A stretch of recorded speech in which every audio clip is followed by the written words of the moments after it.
শেখ শাহজাহান সংক্রান্ত মামলায় আর কোনো রকমেরই কাল বিলম্ব করতে চায় না ইডি কলকাতা হাইকোর্টের প্রধান বিচারপতিকে আজকেই চিঠি দিয়ে জানিয়ে দিল আগামীকালকে সিট গঠন সংক্রান্ত চ্যালেঞ্জ মামলার শুনানি করার জন্য আবেদন রাখল কলকাতা হাইকোর্টের প্রধান বিচারপতির কাছে।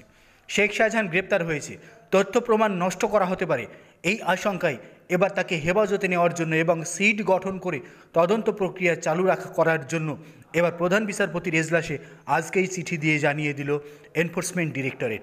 আমরা সকালেই আপনাদের জানিয়েছিলাম দর্শক বন্ধু যে ইডি এবার তৎপর হতে চলেছে। ইডি শেখ শাহজাহানকে হেফাজতে নিতে চাইবে। দিল্লির আধিকারিকদের সঙ্গেও তারা এক প্রস্ত বৈঠক সেরে ফেলেছে।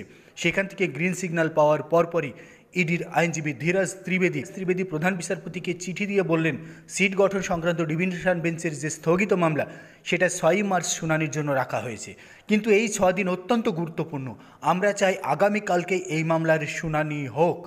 আজকেই প্রধান বিচারপতিকে চিঠি দিয়ে দাবি জানালেন ইডির আইনজীবী। আগামী 6 দিন শাহজাহানকে রাজ্য পুলিশ নিজেদের হেফাজতে রেখে ওই মামলার তদন্তে প্রয়োজনীয় তথ্য ও নথি নষ্ট করে দিতে পারে। তাই এই 6 দিন অত্যন্ত গুরুত্বপূর্ণ।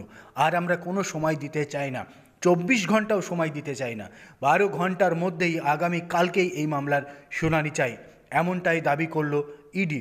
কার্যত স্থগিতাদেশের মামলাটিকে চ্যালেঞ্জ জানিয়ে আগামীকালকেই এই মামলার শুনানি চাইল, অর্থাৎ আগামী শুক্রবারই জরুরি ভিত্তিতে শুনানি হোক, এমনটাই দাবি জানালো ইডির আইনজীবী ধীরাজ ত্রিবেদী। এই মুহূর্তের সবচেয়ে বড় খবর।